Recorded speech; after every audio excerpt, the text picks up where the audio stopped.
Following what was one of the wildest trade deadlines in recent memory for the Toronto Blue Jays, general manager Ross Atkins has spoke out and revealed the truth on the deadline, and he also had some wild things to say about his tenure in Toronto. So I'm going to break that down in this episode, as well as discuss the prospects and the overall haul that they got. Many prospect rankings list has the Jays coming out very good at this year's deadline. So to break all that down and much more in this episode of Jays Digest.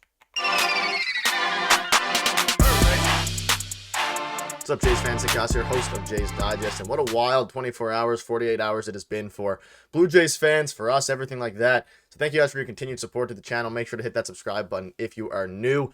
But there's a lot to go over today. Now, following the a bit of a wild trade deadline yesterday, the only player that they really kept that was debatably getting traded was Chad Green. Ross Atkins traded every single other player that was a non-rental in the organization, not in the organization, on the big league club. So they traded all the non-rentals. Everybody is gone. We've had a day now or so to really digest what the Toronto Blue Jays did at this deadline, and overall, I'm very, very pleased. Now, Ross Atkins came out and revealed the truth on the deadline on what happened, on what players he was debating moving, which players he wasn't debating moving, and he also got a little bit emotional in one of his press conferences, basically there. So I'm gonna dive into all that, and let's just get right into it now. Obviously, we'll get into the whole haul as well, because the prospect rankings list has been re-ranked, ranking the best hauls this trade deadline.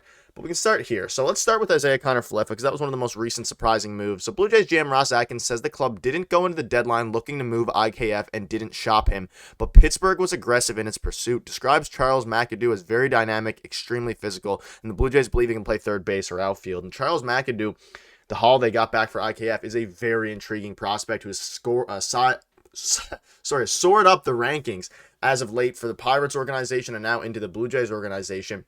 And it's looking really good for the Toronto Blue Jays, that specific player. And you can go into here. We'll go into the whole haul in a second here. But an interesting thing to note here, and this is kind of the full brief summary before we dive into the exact quotes here. So Blake Murphy, the quick kind of summary on Atkins. On selling, he said, quote, "Unacceptable that we're here, and I'm sorry to our fans." Now, Ross Atkins came out and apologized to the fans, said he didn't think they'd move IKF initially, but obviously they were not forced to. But when you're offered a prospect with as high upside as Charles McAdoo has, a guy who's soaring through a Pirates system that is pretty good, pretty loaded there, you got to take that opportunity when you get it, and that's what they did. And then expect to see a few of the new guys in August, September once on board and playing time is clear. And they never had the intention of trading Bo or Vlad, part of the core going forward. And we'll get into the exact quotes, but essentially that's kind of the real nit and gritty of what is happening for this team and really the trade deadline as a whole there. So basically, Ross Atkins didn't want to sell IKF, and that is why Ben Nicholson-Smith and all those guys came out and said they weren't going to move any other players that weren't rentals. They ultimately did go ahead and move IKF because of the great package. They never intended to trade Bo or Vladdy. They obviously got some salary out in some of these deals, and there were several teams that approached the Jays about IKF, but none of them were really super aggressive until the Pirates came up, and that's what happened. And Ross actually said he was surprised that they crossed the line in trading IKF, and that's kind of the biggest surprise here was the IKF trade. But this is what I want to dive into here. Like I said a minute ago, Ross Atkins and the Blue Jays sale, I'm disappointed that we're here, and it's unacceptable that we're here, and I'm sorry to our fans for that. And that's kind of I'm happy that he said this, but getting lost in all of this was the fact that the Blue Jays were supposed to be in the middle of their contention window right now. This was supposed to be the deadline where they're, if you rewind a few years ago, you're saying, hey, you have this young core, I guess at the time, Kevin Biggio, Bichette, Vladimir Guerrero Jr., all these guys, Alek Manoah, and now we're at a point where we are happy with selling because of the prospects we got back. And yes, Ross Atkins did exactly what he had to do this trade deadline, but it is really his fault and the front office's fault that they're here in the first place. They should have been buyers, not given this season, but where the team's trajectory should have been. They should have been buyers. They should have been contending for a World Series. They should have really been fighting for a spot to get into the playoffs, fight for a World Series, and do all this. But now they're at the point where they had to sell, and Ross Atkins took full accountability. I'm disappointed that we're here, and it's unacceptable, and I'm sorry to our fans for that. And he went on Tim's Sportsnet show with Tim McAuliffe and basically said that it's my fault that we're here, and it's unacceptable that we had to sell. Granted, given the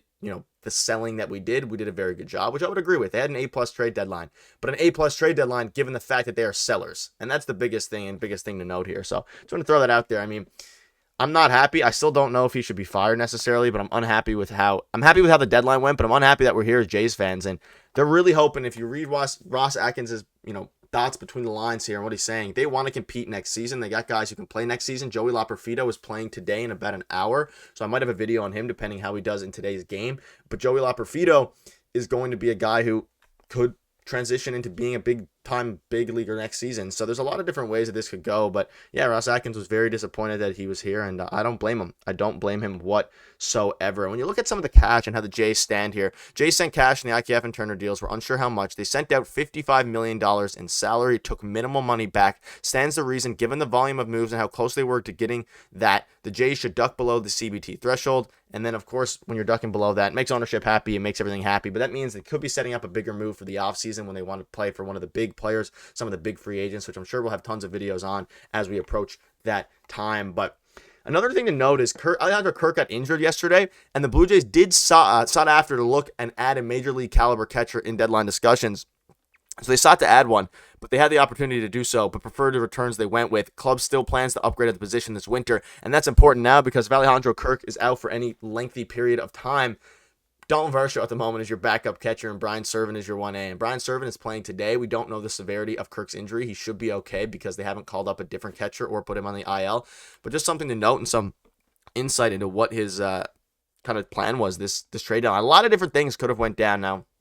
It didn't seem like they ever wanted to trade Bo. They never wanted to trade Vladdy.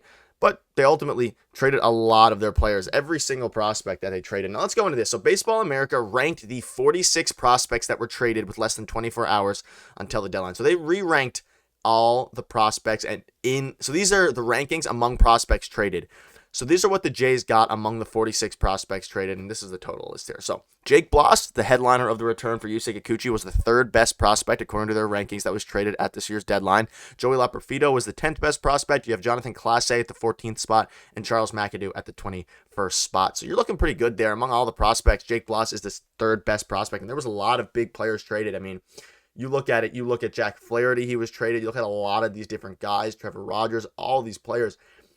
And we got the third best prospect among all prospects traded for Yusei Kikuchi in 2 months of Yusei Kikuchi. So an absolute robbery there. And even Charles McAdoo sliding in the 21 spot. That's very good for IKF, a signing that at the time everyone thought was overpaying IKF. Now we got a great prospect for him. Clase was a great haul in the Jimmy Garcia deal. And Joey Loperfido, prospect. He's playing today.